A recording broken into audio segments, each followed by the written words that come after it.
Hi guys, this is Myla. Welcome to my channel, Miles Carol. So, nakikita nyo medyo nakasumblero ang lola nyo. Galing kasi ako sa cactus garden ko. May inayos akong cactus. And then it happened na dumating yung order ko from Shopee. Ito yung in-order kong diamond painting. So, samahan nyo akong mag-unbox at pakikita ko sa inyo kung ano ba yung image na in-order ko. So, eto, start. Samahan nyo ako guys. So, eto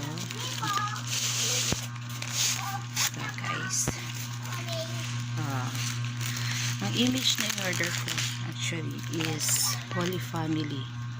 Kaya lang, parang medyo disappointed ako pagkita ko pa lang. Siyempre hindi natin masyado makikita yung actual image niya sa Shopee until na makahawakan natin siya. So ang expected ko dito ay full drill siya. So wala siyang, yung lahat ng space niya is full of diamonds. Kaso sa picture na to o dito sa canvas na to, ang nangyari, ang malalagyan lang ng diamonds ay yung halo, yung veil at saka yung dress nila. Pero yung face ni Papa Joseph, ni Mama Mary at ni Papa Jesus, drawing na lang siya. So medyo disappointed ako. Or siguro, ano pa nga ba ini-expect ko? This is more cheap kasi. Medyo cheap ang price niya. Alam niyo naman ang lola niyo, mahilig sa mga mura. Siguro, kung matatapos ko to, sana maging maganda rin ang kalalabasan niya.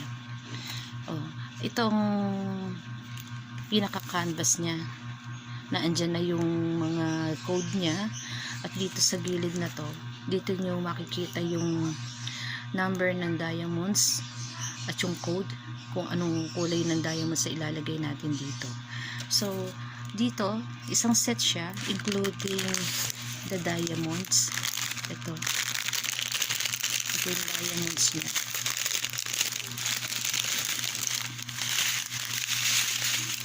They are 1, 2, 3, 4, 5, 6, 7, 8, 9, 10, 15 different colors ng diamond. So, ibig sabihin 15 ang code na nandito sa canvas. So, aside from diamonds and canvas, kasama din niya yung mga tools. Ito, tools. Ang tools niya ay yung pen. This is the pen. Ito yung pinandudot-dot dun sa diamond para idikit doon sa canvas. At yung tray ng diamonds. At ito yung wax. Dito muna itutusok yung pen para dumikit yung diamond dun sa pen. So, ito yung mga kasama niya, guys. So, guys, ito yung isang set siya, actually. Ito. Actually kasi meron na ako na-start itong kagabi ko lang siya inumpisahan. This is an Eiffel Tower. Kasi sobra excited ko dahil napakatagal dumating itong in-order ko sa Shopee. Meron din ako in-order sa Lazada.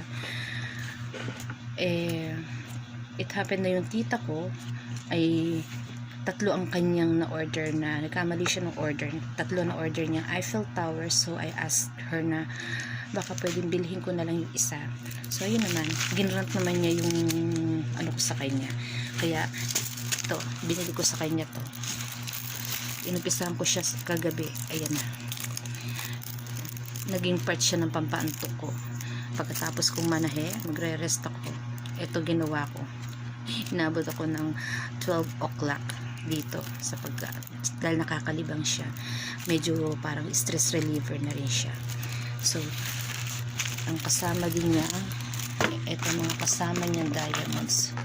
Medyo iba ang setup ng mga diamonds niya. This one, naka-separate siya, naka-ziplock Ziploc plastic ang mga diamonds niya. Yan mga number niya. Hindi tulad dito sa bagong dating kong diamond painting.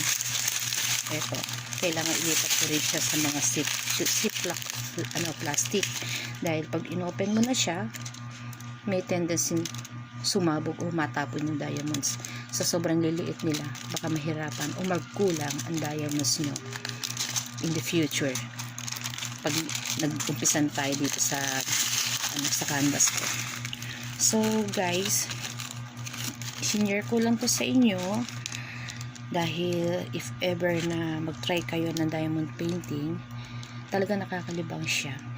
So pag ni-start ko na yung Holy Family o ito, gagawa rin ako ng video para makita nyo kung paano ginagawa yung diamond painting. Although marami naman talagang gumagawa ng diamond painting sa YouTube, marami na rin nagbablog about diamond painting. Gusto ko din i-share kung paano naman yung way ko. So guys, may mga susunod pa ako i-unbox if ever na dumating sila. Samahan nyo pa rin ako doon.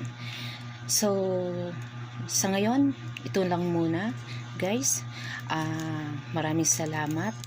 At kung hindi pa kayo nakaka-subscribe sa aking channel, please subscribe and hit the notification bell para updated kayo sa mga susunod kong videos. Okay guys, goodbye and God bless us all. Mwah.